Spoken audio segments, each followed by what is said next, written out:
দর্শক, ওসমান হাদি গতকাল তিনি কিন্তু রাজধানীর বিজয়নগর এলাকায়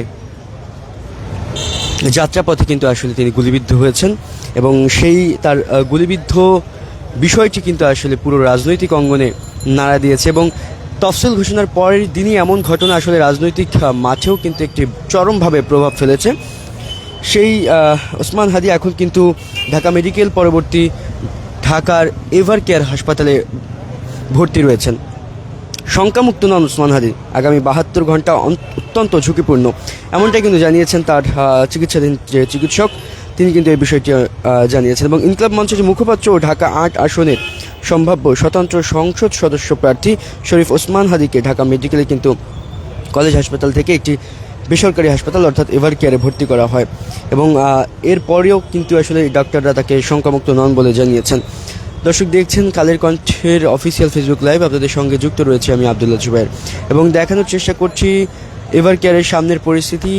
আপনারা জানেন যে এখানে কিন্তু বেগম খালেদা জিয়া তিনিও কিন্তু দীর্ঘদিন ধরে এখানে চিকিৎসাধীন রয়েছেন এবং তার পাশাপাশি এখন কিন্তু আসলে ওসমান হাদিকেও এখানে নিয়ে আসা হয়েছে এবং গতকাল গুলিবিদ্ধ হওয়ার পর অপরাধীদের গ্রেফতারে 24 ঘন্টার আলটিমেটাম দিয়েছে কিন্তু তার সংগঠন এবং পুলিশ বলছে দোষীদের গ্রেফতারে সর্বশক্তি নিয়োগ করছে তারা এবং এটা আসলে এক প্রকার বলা যায় যে এখন রাজনৈতিক অঙ্গন থেকে শুরু করে সাধারণ জনমনেও কিন্তু উদ্বিগ্নের সৃষ্টি করেছে।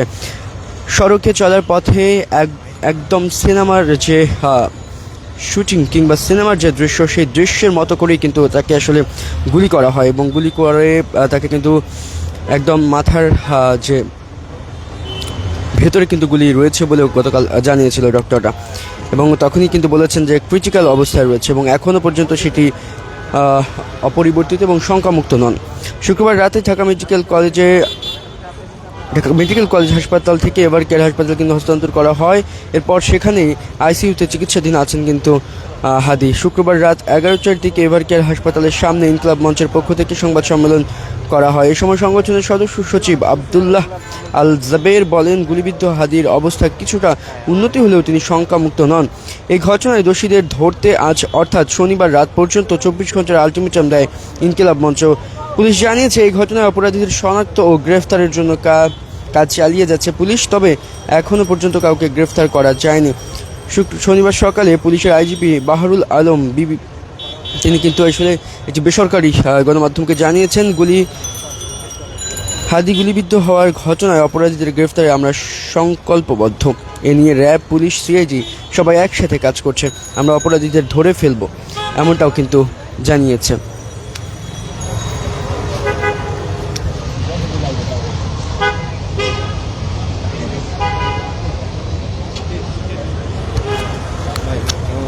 এখান থেকে দিচ্ছেন সবাই তো চলে আসবে, ওইখানে জায়গা আছে, ভিতরে জায়গা আছে, ভিতরে যেতে দিয়ে চলছে। দর্শক, এই মুহূর্তে কিন্তু আমরা যতটুকু জানতে পেরেছি যে রাশেদ খান গণ অধিকার পরিষদের সদস্য সচিব তিনি কিন্তু আসলে সাধারণ সম্পাদক তিনি কিন্তু আসলে এসেছেন এবং তিনি এই মুহূর্তে হাদির খোঁজ খবর নিতে গিয়েছেন শারীরিক অবস্থার এবং এরপরে আসলে তাকে দেখে আসার পরে হয়তো বা তিনি সংবাদ মাধ্যমে কিংবা গণমাধ্যমে আসলে কথা বলবেন, তখন আসলে তার কাছ থেকেও হয়তো বা নতুন কোনো তথ্য আসতে পারে, জানা যেতে পারে তার শারীরিক অবস্থার সবশেষ।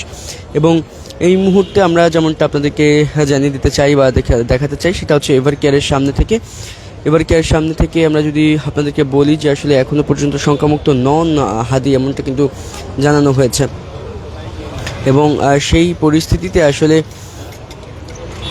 এই অবস্থার উন্নতি কিংবা এই অবস্থা আসলে কতক্ষণ নাগাদ থাকে, এরপরে আসলে কোথায় গিয়ে হাদির অবস্থা পৌঁছয় সেসবও কিন্তু আসলে জানা যাবে সময় গড়ানোর সাথে সাথে। তবে আপনাদেরকে আরও একটি বিষয় আমরা একটু জানিয়ে রাখতে চাই, গতকাল এই গুলিবিদ্ধ হওয়ার ঘটনার যে সিসি ফুটেজ সেখান থেকে কিন্তু আলামত সংগ্রহ করে তারা কিন্তু দোষীদের ধরার